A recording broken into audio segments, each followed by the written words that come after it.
أعوذ بالله من الشيطان الرجيم بسم الله الرحمن الرحيم قال رب اشرح لي صدري ويسر لي أمري واحلل عقدة من লিসানি يفقهوا قولي আসসালামু আলাইকুম ওয়া রাহমাতুল্লাহ। নাস্তিকের প্রতি কোরআনের একটি বিশেষ চ্যালেঞ্জ।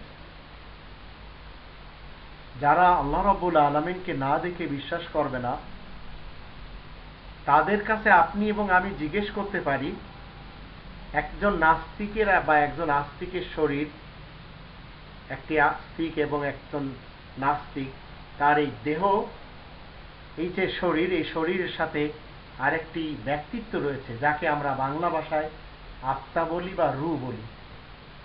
এখন যদি আপনি নাস্তিকের কাছে জিজ্ঞেস করেন যে ঠিক আছে, আপনি আল্লাহকে না দেখে বিশ্বাস করতে চাচ্ছেন না বা আল্লাহকে আপনি মানছেন না, আপনি কি আপনার ব্যক্তিত্ব, আপনার যে আত্মা বা আপনার যে রূপ, সেটাকে আপনি দেখেছেন? আমি এ ধরনের কথা যখন কোনো নাস্তিকের কাছে জিজ্ঞেস করি, তখন সে নাস্তিক হতভম্ব হয়ে যায়। কারণ কোনো নাস্তিক বা কোনো আস্তিক সে তার ব্যক্তিত্বকে কখনো দেখতেই পারবে না। তারপরে আল্লাহ রাব্বুল আলামিন এই কোরআনের ভিতরে 22 নম্বর সূরা আল হজ এর 5 নম্বর আয়াতে এই যারা হঠকারিতা দেখায়, যারা অহংকারী, যারা গর্বকারী নাস্তিক, এদেরকে একটি চ্যালেঞ্জ করে।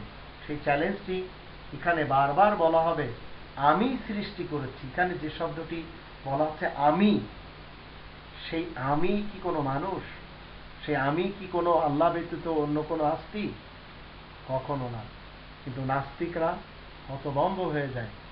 কোরআন এখানে আল্লাহ বলছেন, ইয়া আইয়ুহান নাস, গোটা মানব সমাজকে তিনি লক্ষ্য করে বলছেন, ইন কুনতুম ফি রাইবিন মিনাল বাস, যদি পরকালে যে তোমাদেরকে পুনরুত্থান দিবস যে হবে, সে ব্যাপারে যদি কোনো সন্দিহান তোমাদের থাকে, তাহলে ফাইন্না খলাকনাকুম মিন তুরাবিন, আমি সৃষ্টি করেছি তোমাদেরকে মাটি থেকে, সুম্মা মিন নুতফাতিন, সুম্মা মিন আলাকাতিন, সুম্মা মিন মুদগাতিন মুখাল্লাকাতিন ওয়া গায়রি মুখাল্লাকাতিন লিনুবাইয়িনা লাকুম ওয়া নুকিরু ফিল আরহামি মা নাশাউ ইলা আজালিন মুসাম্মান সুম্মা নুখরিজুকুম তিফলান সুম্মা লিতাবলুগু আশুদ্দাকুম ওয়া মিনকুম মান ইয়াতাওয়াফা ওয়া মিনকুম মান ইউরাদু ইলা আরযালিল উমুর লিকাই লা ইয়ালামা মিন বাদি ইলমিন শাইআ ওয়া তারাল আরদা হামিদাতান ফাইদা আনজালনা আলাইহাল মা তাহতাজজাত ওয়া রাবাত ওয়া আনবাতাত মিন কুল্লি যাওজিন বাহিজ।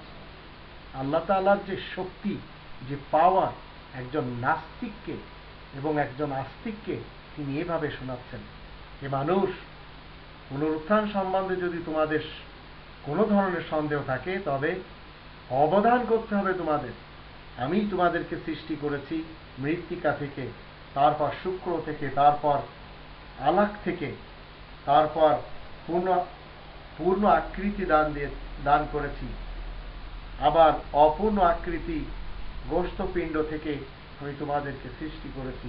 তোমাদের নিকট ব্যক্ত করবার জন্য আমি যা ইচ্ছা করি তা একটি নির্দিষ্ট কালের জন্য মাতৃগর্ভে স্থির করে রাখি।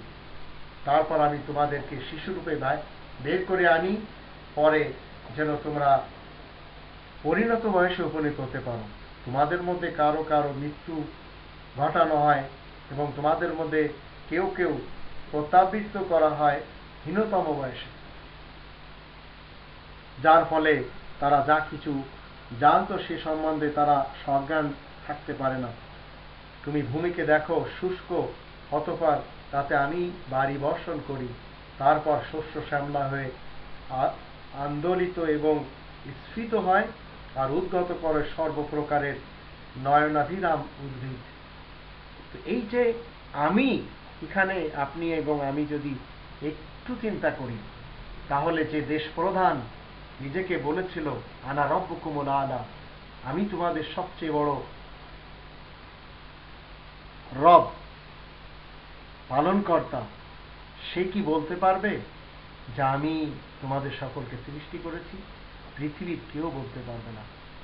তো নাস্তিকদের প্রতি কোরআনের চ্যালেঞ্জ হলো যে একজন নাস্তিক সে আজীবন সে তার রূহকে কখনো দেখতে পায় না, সে তার আত্মা এবং ব্যক্তিত্বকে কোনোদিন দেখতে পায় না। এইভাবে আল্লাহকে দেখা সম্ভব না, কিন্তু আল্লাহ বলছেন যে আমি তোমাদেরকে এইভাবে সৃষ্টি করি।